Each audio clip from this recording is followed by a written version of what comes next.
Hello everyone, so welcome back to the channel. और बच्चा लोग, आज है हमारी बिजनेस स्टडीज की क्लास और आज इस बिजनेस स्टडीज की क्लास को करते करते हमारा ऑनलाइन चीता बैच का 1 वीक पूरा होने वाला है। देखते देखते पूरा हफ्ता बीत गया है और आई होप इस पूरे एक वीक के साथ आप लोग अपने स्केड्यूल से फैमिलियर हो चुके होंगे कि आपको 6 बजे रेडी रहना है एमडब्ल्यूएफ में अकाउंटेंसी की क्लास के लिए और टीटीएस में 6 बजे इकोनॉमिक्स और 10 बजे बिजनेस स्टडीज। अब जैसा कि मैं रिस्पांस देख रही हूँ उससे मुझे लग रहा है कि शायद बिजनेस स्टडीज की जो क्लास है उसका टाइम थोड़ा सा लेट है ना। तो ठीक है, मैं कोशिश करूंगी नेक्स्ट वीक या उससे नेक्स्ट वीक कि इस टाइमिंग को थोड़ा सा पहले किया जाए, 4 बजे या फिर 6 बजे। तो आपका क्या ओपिनियन है, एक बार आप उसको कमेंट बॉक्स में अगर बता देंगे तो मेरे लिए बहुत अच्छा होगा। अदरवाइज हम फिर 10 बजे ही कंटिन्यू रखेंगे, ठीक है। ओके, दूसरी चीज बच्चे कि हम लोग कर रहे थे chapter number 1 nature and significance of management. आज मैं आप लोगों के लिए अपने हैंड रिटन नोट्स लेकर आई हूँ चैप्टर नंबर 1 के। आप इसे एक बार देख लीजिए और बिल्कुल कंसाइज नोट्स हैं कि मतलब इस तरीके से मैंने इसके अंदर लिखा है कि आपको सीधा बस इसको पेपर में लिख कर आना है और पूरे नंबर पाने हैं, ठीक है। एनसीईआरटी बेस्ड है क्योंकि आपको पता है कि जब केस स्टडीज वगैरह आजकल आ रही हैं तो डिट्टो एनसीईआरटी की लाइन से आ रही हैं, तो हमें उसे पढ़ना जरूरी है। तो बिल्कुल एनसीईआरटी बेस्ड नोट्स हैं, ठीक है। आप इसको एक बार देख लो और इन केस अगर आपको ये नोट्स चाहिए तो आप कमेंट में मुझे बता दीजिएगा कि आपको नोट्स चाहिए, फिर मैं आपको बता दूंगी कि ये नोट्स आपको किस तरीके से अवेलेबल होंगे। More over free of cost है, कोई कॉस्ट नहीं है इसकी। जब हम ऑनलाइन बैच अपना फ्री रन कर रहे हैं तो नोट्स की भी कोई कॉस्ट यहाँ पर नहीं है। मेरा मकसद है कि आप बहुत अच्छे नंबर से अपने क्लास 12th को पास करें और मुझे याद रखें। That's it. ये ज्यादा से ज्यादा बच्चों तक इसको आप पहुंचाएं, वीडियो को लाइक करें, चैनल को सब्सक्राइब करें और शेयर करें, ठीक है। और अच्छे अच्छे कमेंट्स करें कि आपको वीडियोस कैसी लग रही हैं, आपको टॉपिक समझ आ रहे हैं या नहीं आ रहे हैं। आप इन सभी चीजों को कमेंट में बताया करें, ठीक है बच्चे। तो देख लीजिए एक बार जरा नोट्स पे नजर डाल लीजिए आप लोग और अगर आपको चाहिए हो तो बिल्कुल बताइएगा, ठीक है। साथ में थोड़े थोड़े जो शॉर्ट फॉर्म्स होती हैं जिससे आप याद रख सकते हो वो भी लिखी हुई हैं इसके अंदर। बिल्कुल कंसाइज फॉर्म में है नोट्स, जितना जरूरी है जितना रेलेवेंट है लिखने के लिए उतना ही लिखा हुआ है, ठीक है। ये वो टॉपिक्स हैं जो हम ऑलरेडी पढ़ चुके हैं। अब आता है हमारा इंपॉर्टेंस ऑफ मैनेजमेंट, ठीक है बच्चे। आज का जो हमारा टॉपिक है वो यही है, इंपॉर्टेंस ऑफ मैनेजमेंट। देखो मैनेजमेंट की क्या इंपॉर्टेंस है या मैनेजमेंट क्यों जरूरी है हमारे लिए, हम वो पढ़ने वाले हैं। देखो बच्चों, ऑलरेडी ना हम फीचर्स में ये बात पढ़ चुके हैं कि management is all pervasive. Management हर जगह चाहिए हमें, चाहे कोई छोटा ऑर्गेनाइजेशन है चाहे कोई बड़ा ऑर्गेनाइजेशन है। अब जैसे कि हमारी रिलायंस कंपनी है या इन्फोसिस है, देखो वो लोग भी मैनेजमेंट की प्रोसेस को फॉलो करते हैं। इसी तरीके से एक हमारी लोकेलिटी में चलने वाली ग्रोसरी शॉप, उसके अंदर भी एक मैनेजमेंट है। बट पॉइंट इज कि जिस तरीके का मैनेजमेंट हम इंफोसिस या रिलायंस कंपनी में देख रहे हैं, लाइक वहां पर हमारे पास सीईओ है, हमारे पास वहां पे मैनेजिंग डायरेक्टर है, हमारे पास कुछ बोर्ड ऑफ डायरेक्टर्स होते हैं, वहां पे चेयरपर्सन होते हैं। लेकिन इस तरीके की कोई भी चीज आप ग्रोसरी शॉप पे नहीं देख रहे हो। बट अगर दोनों ही जगह पर मैनेजमेंट में कुछ भी गड़बड़ी हुई तो उनका बिजनेस अफेक्ट हो सकता है। किसी भी सक्सेसफुल ऑर्गेनाइजेशन के पीछे उसका सक्सेसफुल मैनेजमेंट है। अगर मैनेजमेंट बढ़िया तरीके से चल रहा है तो उस ऑर्गेनाइजेशन को आगे बढ़ने से कोई नहीं रोक सकता। एक बहुत ही खूबसूरत सी लाइन है यहाँ पर, anything minus management is nothing. लिख लीजिए इस लाइन को, anything minus management is nothing. यानी कि आप कोई भी एक्टिविटी करते हो लेकिन उसके अंदर मैनेजमेंट नहीं है ना, तो वो एक्टिविटी बेकार है, तो बिल्कुल कुछ भी नहीं है। अब आप हमारे बैच के बारे में ही मैं बात करूं, आप इससे भी इसके एग्जांपल ले सकते हो। हम इस ऑनलाइन बैच को रन कर रहे हैं, अगर इसको मैं सिस्टमैटिकली रन ना करूं, कभी भी कोई भी वीडियो आपके पास आ रही है, आपको ना तो टाइम का पता है, ना आपको सब्जेक्ट का पता चल रहा है, ना आपको टॉपिक पता चल रहा है कि अगला क्या होने वाला है, तो इससे क्या होगा, आप सिस्टमैटिकली काम ही नहीं कर पाओगे, आप अपनी तैयारी नहीं कर पाओगे, आपको पता ही नहीं है आपको करना क्या है ना। तो हमने क्या किया, हमने चीजों को मैनेज किया, हमने चीजों को अरेंज किया, हमने पहले प्लानिंग करी, फिर हमने उस चीज को अरेंज किया, हमने रिसोर्सेज को हमने अरेंज किया, फिर उसके बाद स्टाफ, तो मैं अकेली हूं यहाँ पर, ठीक है, और हम स्टाफिंग कर रहे हैं, एक डायरेक्शन चल रहा है और लास्ट में देखेंगे कि क्या होगा कंट्रोलिंग के अंदर। तो यहाँ पर एक मैनेजमेंट चल रहा है ना हमारे ऑनलाइन बैच के अंदर भी, और अगर ये मैनेजमेंट नहीं होता तो बेचारे हमारे सीयूईटी वाले बैच की तरह तो लोग सफर कर रहे होते, जिनको कभी भी वीडियोस रिसीव हो रही हैं किसी भी सब्जेक्ट की, उन्हें शायद नहीं पता चल रहा है कि वो क्या कर रहे हैं, क्योंकि उस वाले पोर्शन पे थोड़ा सा मेरा मैनेजमेंट भी हिल रहा है फिलहाल, क्योंकि अभी फोकस क्लास 12th वाले बैच पर चल रहा है। ठीक है, तो इसीलिए मैनेजमेंट हमारे लिए जरूरी है, हमें इसको परफॉर्म करना जरूरी है। तो चलिए देखते हैं कि आखिरकार इस मैनेजमेंट की इंपॉर्टेंस क्या है। तो इसके लिए मैंने एक बहुत ही बढ़िया सा वो बनाया है एक एब्रिविएशन आप लोगों के लिए, post graduate engineer doctor and dentist, सारे प्रोफेशन डाल दिए मैंने इसके अंदर। Post graduate engineer doctor dentist, PGEDD, जहां पर P का मतलब है पर्सनल ऑब्जेक्टिव्स, G का मतलब है हमारा ग्रुप गोल्स, E का मतलब है एफिशिएंसी, D का मतलब है डायनामिक, और दूसरे D का मतलब है डेवलपमेंट ऑफ सोसाइटी। अब आखिर ये क्या है? देखो बच्चे, पहला पॉइंट है हमारे पास, management helps in achieving group goals. हम फीचर में पढ़ के आए हैं management is a group activity. तो जब मैनेजमेंट एक ग्रुप एक्टिविटी है तो ग्रुप गोल्स भी तो होंगे ना। तो आप सपोज करो कि किसी एक ऑर्गेनाइजेशन का ऑर्गेनाइजेशनल ऑब्जेक्टिव है कि उन्हें अपनी सेल बढ़ाकर 20% से इंक्रीज करनी है। अब इस 20% से सेल को इंक्रीज करने के लिए पूरा ऑर्गेनाइजेशन काम करेगा। थोड़ा सा बताती हूँ कि ऑर्गेनाइजेशंस के अंदर ना अलग अलग डिपार्टमेंट्स होते हैं। कैसे डिपार्टमेंट्स होते हैं? जैसे कि purchase department, sales department, marketing department, इस तरीके के अलग अलग डिपार्टमेंट्स होते हैं। अब कंपनी ने अपना ये ऑब्जेक्टिव लाके इन डिपार्टमेंट्स के सामने रखा। अब ऐसे में जो प्रोडक्शन डिपार्टमेंट है वो क्या करेगा? अगर उसे सेल इंक्रीज करनी है, ज्यादा प्रोडक्टिविटी करेगा, at least cost, right. Sales department क्या करेगा? ज्यादा से ज्यादा वॉल्यूम ऑफ सेल को बढ़ाएगा। वो क्या करेगा? वॉल्यूम ऑफ सेल को बढ़ाएगा। मार्केटिंग डिपार्टमेंट ज्यादा से ज्यादा एडवर्टीजमेंट करेगा ताकि ज्यादा से ज्यादा लोगों को प्रोडक्ट के बारे में पता चले। फाइनेंस डिपार्टमेंट फाइनेंस एलोकेट करेगा ताकि स्मूथली पैसों की कमी ना पड़े और स्मूथली ये काम हो जाए। तो यहाँ पर ये जो डिपार्टमेंट्स है कहीं ना कहीं ये अलग अलग ग्रुप हैं, और इन ग्रुप गोल्स को अगर हम अचीव करा पाए तो ओवरऑल ऑर्गेनाइजेशन का ऑब्जेक्टिव अचीव हो पाएगा। और इन सभी डिपार्टमेंट्स का एक कॉमन गोल हुआ ना कि जितनी भी एक्टिविटी सब अलग अलग कर रहे हैं, कर तो एक ही चीज के लिए कर रहे हैं ना। क्या है वो एक चीज? To increase the sale by 20%, है ना। तो दैट मीन सबके एफर्ट्स एक कॉमन डायरेक्शन की तरफ चल रहे हैं। पर ये सब काम कैसे पॉसिबल हो पा रहा है? क्योंकि सब किस चीज को फॉलो कर रहे हैं, कौन सी प्रोसेस को फॉलो कर रहे हैं? मैनेजमेंट। तो मैनेजमेंट क्या करता है? मैनेजमेंट आपको एक कॉमन डायरेक्शन देता है, आपको रास्ता दिखाता है कि देखो आप सभी अलग अलग चल रहे हो, लेकिन अंत में आपको आके एक ही रास्ते पे चलना है सबको। तो मैनेजमेंट क्या कर रहा है? इन सभी को अपने अपने ग्रुप गोल्स अचीव करने में मदद कर रहा है। ठीक है, अब देखो आप सब लोगों को क्लास 12th पास करनी है ना। अब क्लास 12th पास करने के लिए आपको 5 सब्जेक्ट्स क्लियर करने होते हैं। अगर आप सिर्फ 3 सब्जेक्ट क्लियर करो तो क्या आप क्लास 12th में पास हो जाओगे? नहीं होगे ना। उस क्लास 12th को पास करने के लिए आपको 5 सब्जेक्ट में पास होना पड़ेगा। अब अगर आप सिर्फ 3 ही सब्जेक्ट पढ़ते रह गए पूरे साल, बाकी दोनों को आपने पढ़ा नहीं और उसमें गड़बड़ हो गई, तो भाई आपका ओवरऑल ऑब्जेक्टिव पूरा नहीं हो पाएगा। तो हम यहाँ पे कोशिश कर रहे हैं कि हम आपके हर एक सब्जेक्ट को लेकर चलें ताकि हर एक सब्जेक्ट में आप एफिशिएंटली और इफेक्टिवली वर्क करें और आपका टारगेट अचीव हो जाए। समझे इस बात को? तो जरा पढ़ लेते हैं एक बार। So management is required for achieving the goals of the organization. The task of a manager is to give the common direction to the individual efforts in achieving the overall goals of the organization. Manager का task है कि जितने भी individual efforts हैं उनको क्या करना है? कॉमन डायरेक्शन देनी है ताकि ओवरऑल गोल्स जो है ऑर्गेनाइजेशन के वो अचीव हो पाए। ठीक है, सो बच्चे नेक्स्ट है हमारे पास मैनेजमेंट इंक्रीजेस एफिशिएंसी। अब एफिशिएंसी का मतलब क्या होता है?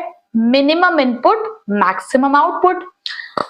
अब देखो बच्चे, एफिशिएंसी का मतलब क्या हुआ? सपोज करिए कि मैंने 2 लोग अपने यहाँ पे सिलेक्ट किए, ठीक है, और मैंने उन दो लोगों को सेम इंग्रेडिएंट्स दिए और मैंने कहा मुझे चॉकलेट्स बनवानी थी उनसे, तो मैंने उनको सेम इंग्रेडिएंट्स प्रोवाइड कर दिए, जितने भी उनको चीजें चाहिए थी वो सारी चीजें मैंने उन लोगों को प्रोवाइड कर दी कि ये सारा आपके पास सामान है, अब इससे मैक्सिमम नंबर ऑफ चॉकलेट्स आपको बनानी है।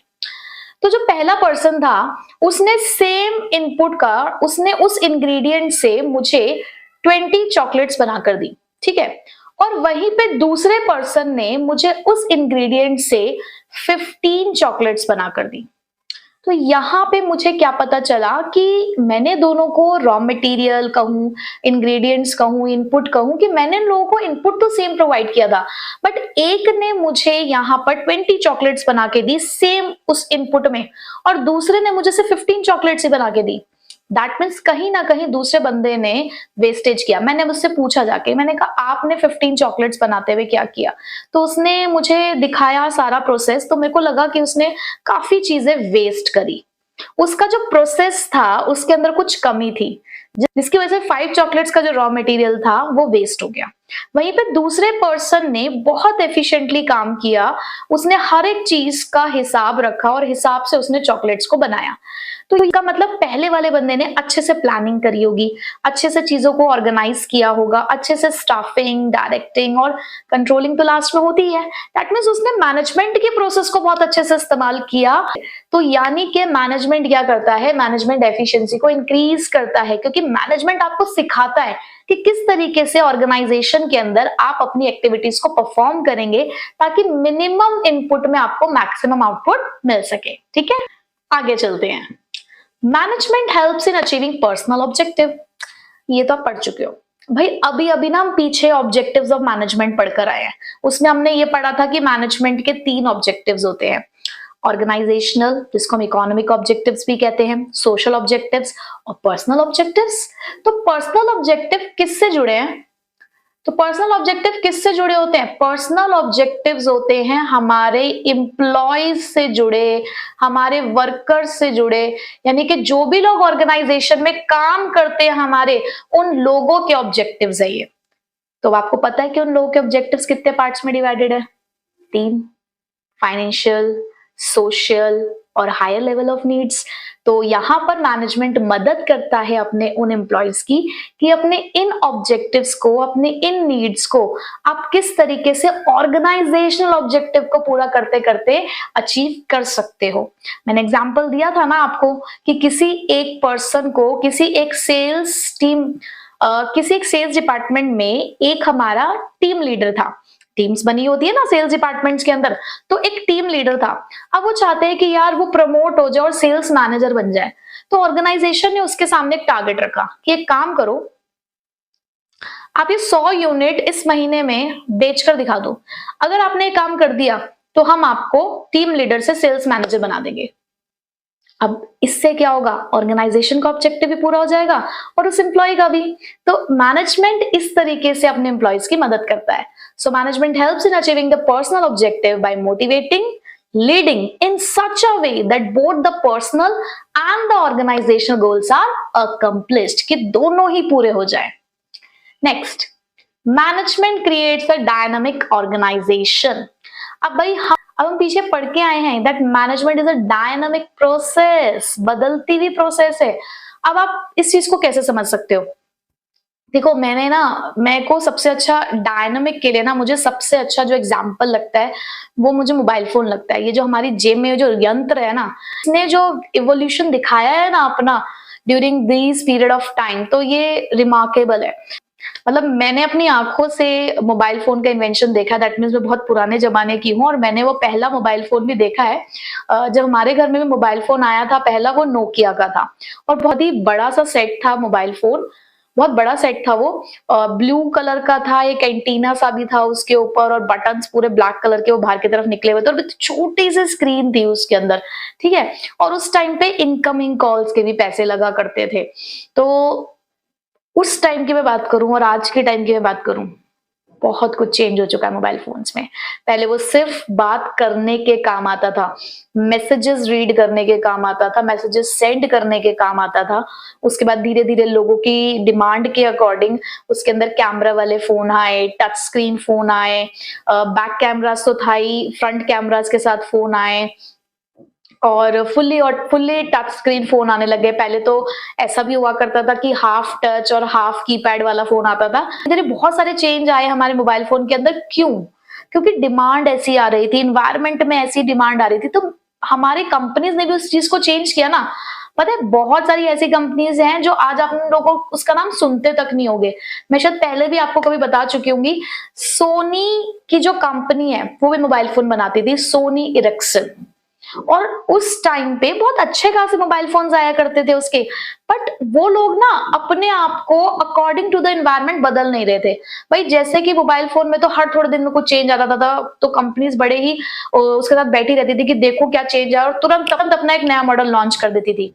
बट इस चेंजेस के साथ सोनी अपने आप को नहीं अडेप्ट कर पाया।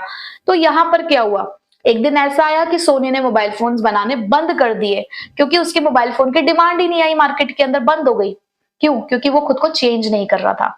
तो मैनेजमेंट आपके लिए वो डायनामिक ऑर्गेनाइजेशन क्रिएट करता है कि भाई जैसे बदलाव हो रहा है ना, आपको बदलाव के साथ आपको भी खुद को अडेप्ट करना है, खुद को बदलना पड़ेगा। जब हम लोग पढ़ा करते थे ना, तो पढ़ने का स्टाइल ही अलग था, और आजकल जब हम पढ़ाते हैं तो हमारा स्टाइल अलग हो चुका है। क्यों? क्योंकि नीड है भाई, ऐसे नहीं पढ़ाया जा सकता जैसे पहले पढ़ाते थे।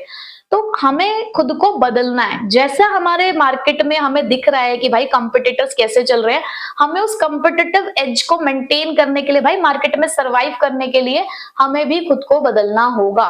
तो इसमें क्या मदद कर रहा है हमारी? मैनेजमेंट मदद कर रहा है। So management creates a dynamic organisation by making the organisation adapt itself. क्या वर्ड है इसके अंदर? Adapt itself changes in the environment. Management helps the people to adapt to these changes so that the organization is able to maintain its competitive edge. तो management मदद करता है लोगों की कि किस तरीके से वो इन चेंजेस को एक्सेप्ट करें ताकि कंपटीशन को सरवाइव करने लायक बन जाए। ठीक है, next and the last, management helps in development of society. फिर से वही ऑब्जेक्टिव्स ऑफ मैनेजमेंट, उसमें सोशल ऑब्जेक्टिव वही कि मैनेजमेंट ना सोसाइटी के डेवलपमेंट में भी हेल्प करता है। मैनेजमेंट ऐसे बहुत सारे काम कर रहा है जिससे सोसाइटी का डेवलपमेंट होता है। देखो हमारी इकोनॉमी के ना कुछ मेजर इश्यूज है। कौन से मेजर इश्यूज है? अगर मैं कहूँ ना हमारी इकोनॉमी की प्रॉब्लम क्या है, तो तुरंत हमारी प्रॉब्लम्स एकदम पॉपअप होती है। क्या? पहला पोवर्टी, गरीबी, और दूसरा अनएम्प्लॉयमेंट। बट ऐसा नहीं कि सिर्फ यही दो समस्याएं हैं हमारे देश की। हमारे देश की और बहुत सारी समस्याएं हैं कि टेक्नोलॉजी में अभी हम पीछे हैं, हम यहाँ पर इंफ्रास्ट्रक्चर में पीछे हैं, और भी बहुत सारी चीजें हैं। बट ये दो मेन चीजें हमें हमेशा दिखती है। तो मैनेजमेंट कैसे इन दो प्रॉब्लम्स को सॉर्ट कर रहा है? देखो अनएम्प्लॉयमेंट है यानी कि बेरोजगारी है, तो लोगों को काम दे सकते हैं। तो यहाँ पर मैनेजमेंट अपनी सोशल रिस्पॉन्सिबिलिटी पूरी करता है by providing the employment opportunities to the disadvantage sections of the society, कि जो हमारी सोसाइटी के बैकवर्ड सेक्शंस है, जो डिसएडवांटेज सेक्शंस है, उन लोगों को जॉब्स प्रोवाइड करके। उसके अलावा पॉवर्टी, यहाँ पे बहुत सारे फाइनेंशियल एड दी जाती है मैनेजमेंट की तरफ से ताकि इन लोगों का बेनिफिट किया जा सके।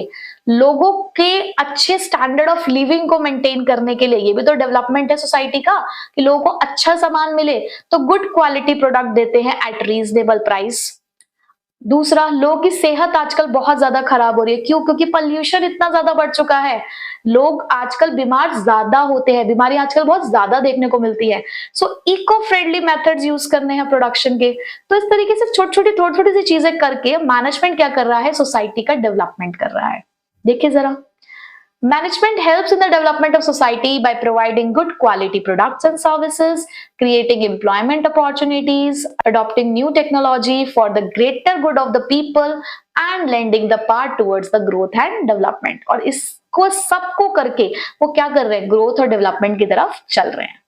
तो ये थी हमारी 5 इंपॉर्टेंस ऑफ मैनेजमेंट, जहां पर हमने ये पढ़ा कि मैनेजमेंट ग्रुप गोल्स को अचीव करने में हेल्प करता है, मैनेजमेंट एफिशिएंसी को इंक्रीज करता है, मैनेजमेंट पर्सनल ऑब्जेक्टिव्स को पूरा कराता है, मैनेजमेंट डायनामिक ऑर्गेनाइजेशन क्रिएट करता है और मैनेजमेंट सोसाइटी के डेवलपमेंट में काम करता है। ठीक है बच्चे, तो आज का हमारा टॉपिक खत्म होता है यहीं। मैं एक एक टॉपिक इसलिए लेकर चल रही हूँ ताकि आप पूरे अच्छे से फोकस कर सकें हर एक टॉपिक पे। और अभी हमें करना है, हम पहली बार पढ़ रहे हैं चैप्टर को, तो हमें एक एक टॉपिक को अच्छे से पढ़ना है, तभी आप एंड तक केस स्टडीज कर पाओगे। हम सिर्फ आज के लिए पढ़ाई नहीं कर रहे भाई, हम बोर्ड एग्जाम्स के लिए पढ़ाई कर रहे हैं। आज मैं चाहूं तो एक ही घंटे में पूरा चैप्टर भी पढ़ा सकती हूँ, क्योंकि मुझे ना आपको इन डेप्थ टॉपिक पढ़ाना है ताकि आप केस स्टडी को बहुत ही बारीकी से समझ सको और उसको इमीडिएटली सॉल्व कर लो। ठीक है बच्चे, तो केस स्टडी की प्रैक्टिस भी कराऊंगी, डोंट वरी। अभी थोड़े से और टॉपिक्स हो जाए, उसके बाद मैं देखती हूँ कि आप कितना केस स्टडी को कर पाते हो। ठीक है बच्चा लोग, सो अपना तैयारी कर लीजिएगा, इस वाले टॉपिक की भी नोट्स बना लीजिएगा। साथ साथ आप ना नोट्स की जगह पे माइंड मैप्स पे थोड़ा सा ज्यादा फोकस करो, माइंड मैप्स और कीवर्ड्स उस पे ज्यादा फोकस करा करिए कि जो मेन चीजें होती है उसको आपको लिखना होता है। बाकी अगर आपको ये वाले नोट्स चाहिए होंगे तो मैंने आपको बता दिया है कि आपको मुझे कॉमेंट बॉक्स में लिख कर देना है। ठीक है बच्चे, so till then take care, bye bye.